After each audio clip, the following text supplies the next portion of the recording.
Yeah, now there's only one place to start today, and that's with the events to mark tomorrow's 80th anniversary of D-Day. Early today, British paratroopers parachuted into Normandy.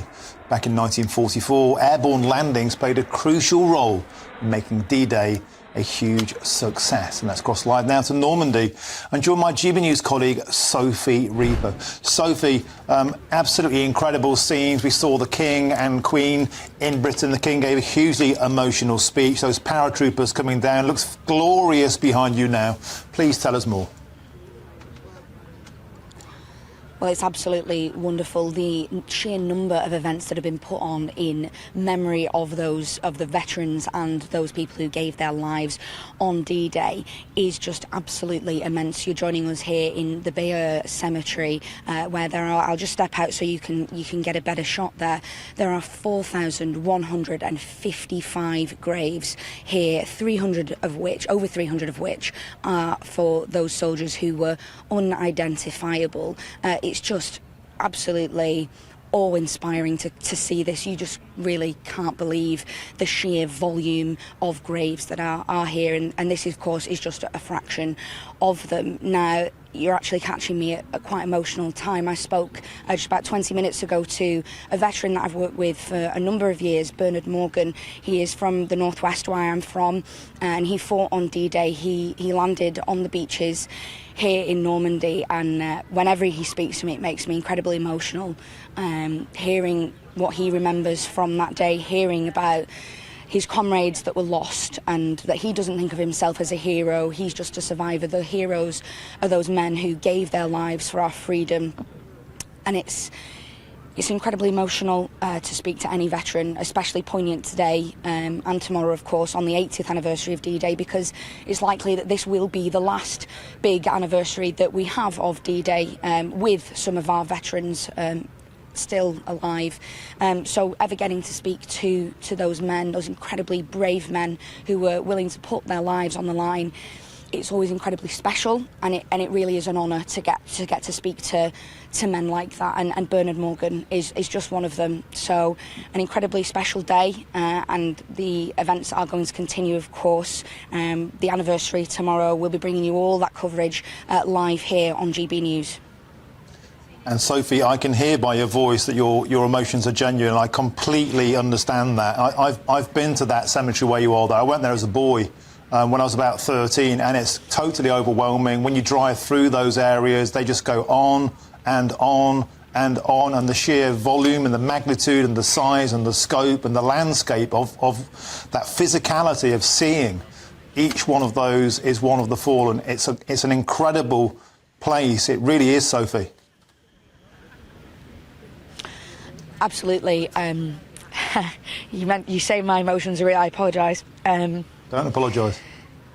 It's just such an honour to be here. Incredibly special to speak to these men and hear their stories. And it's just as special to see the graves of those who fell.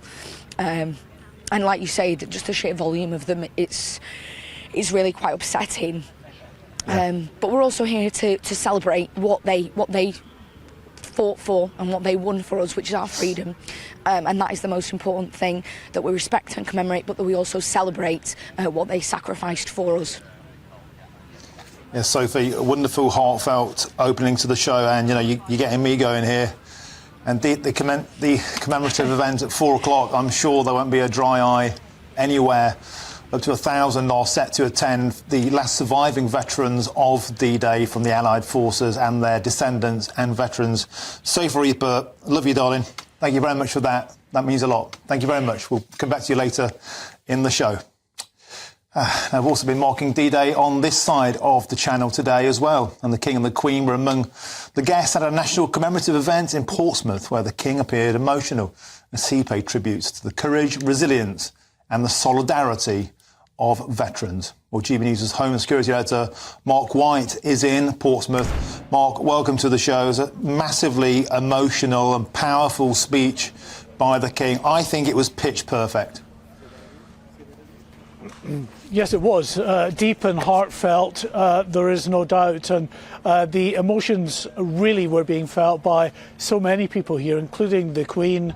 There were pictures of her with tears welling up in her eyes, especially when veterans came onto the stage here. It was just absolutely incredible. Two veterans, one who came on who had lost two legs amputated below the knee when his tank was struck, but he still managed to get onto that stage despite being a double amputee and being 99 years of age, and it was just such an emotional sight, as he said that he considered himself to be one of the lucky ones, because of course the unlucky ones were the thousands who didn't come back from that operation. And it wasn't just the bloody effort to get onto those beaches, it was to try to push forward into Normandy and those very heavily entrenched German positions that took such a heavy toll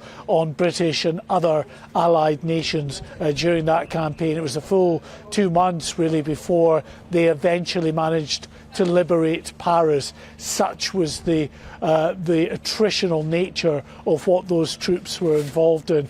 And you mentioned that heartfelt speech by His Majesty the King. Well, of course, his son, the Prince of Wales, also gave an emotional speech and a heartfelt speech as well. This is what Prince William said. Too many never returned. They remain in some corner of a foreign field that is forever England. We will always remember those who served and those who waved them off.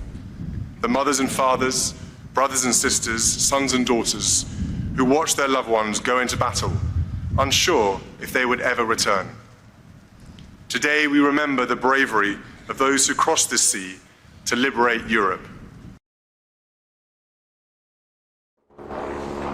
You know, we do these events so well, Martin, the pomp and the pageantry, and also a bit of stardust sprinkled in there as well. Helen Mirren did an absolutely exemplary job as the presenter of this, holding it all together.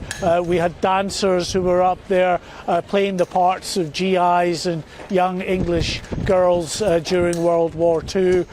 We had the military bands that were playing, but I think for the vast majority, of course, if not all of the people here, the really moving moments were when we heard from the veterans, both in montage videos from their recollections and seeing them here in person. You know, they thought that the 75th commemoration anniversary would be the last time, the last hurrah really for these veterans, and all of the military leaders I was speaking to throughout the day said that, you know, they are so in awe of these veterans who still, the youngest being 97, many of them being centenarians, they are still as determined to come here to remember those colleagues who never made it home.